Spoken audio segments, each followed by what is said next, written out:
Monsieur le ministre, est-ce qu'on peut parler aujourd'hui de normalisation des relations entre la Côte d'Ivoire et les autres États de la sous-région?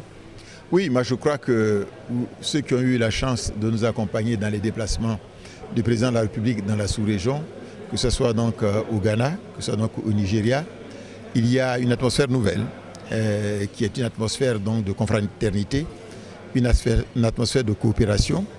Et disons que le lancement de grands projets de coopération au niveau donc régional. Je disais tantôt que, vous savez, il y a le lancement de la route Abidjan-Accra. Nous avons commencé notre partie en faisant Abidjan-Grand Bassam. Mais bientôt, il y aura donc des réunions pour poursuivre cette route jusqu'à Accra. Et cela fait partie d'un ensemble, disons que Lagos, Accra, Abidjan, Dakar.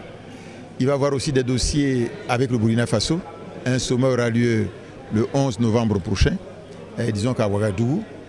Et dans ce dossier, vous allez avoir notamment la route, disons que Abidjan-Yamsokro, l'autoroute Abidjan-Yamsokro-Ouaga, et aussi donc le prolongement du chemin de fer qui arrive, disons que le chemin de fer Abidjan-Niger là-bas, il doit être poursuivi jusqu'au Niger.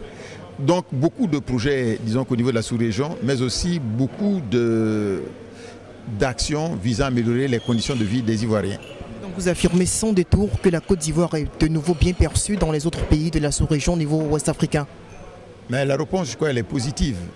Disons qu'effectivement, la Côte d'Ivoire a renoué avec ses voisins. Et la Côte d'Ivoire entend mener une politique donc, de paix et de dialogue avec les voisins. Et la Côte d'Ivoire entend faire en sorte que ses frères, ses fils qui sont exilés dans la sous-région reviennent, que ce soit donc ceux qui sont au Ghana, au nombre d'à peu près 15 à 16 000, que ce soit ceux qui sont, disons qu'au Libéria, environ 150 000. Le président souhaite que cela revienne pour les élections législatives qui vont avoir lieu le 11 décembre prochain. Une question, est-ce que vous êtes certain qu'aujourd'hui des mesures d'accompagnement sont prévues pour les réintégrer assez rapidement une fois qu'ils seront de retour chez eux? Il y a deux types de mesures. D'abord, il faut les faire venir. C'est ce qui a été discuté avec le HCR. Mais ensuite, effectivement, il y a le problème de la réinstallation. Je crois que le président de la République va effectuer dans un mois à peu près une visite dans l'ouest de la Côte d'Ivoire où sont partis beaucoup donc, de nos frères, disons que vers le Libéria. Et je crois qu'il fera les annonces quand il sera dans la région, notamment en ce qui concerne justement les conditions, disons que minimales de retour de nos frères qui sont exilés. Je pense en fait que des actions fortes vont être faites pour permettre à ceux-là de retrouver leur village et leur permettre aussi de reprendre leur activité économique, notamment en matière donc agricole. C'est moi qui vous remercie.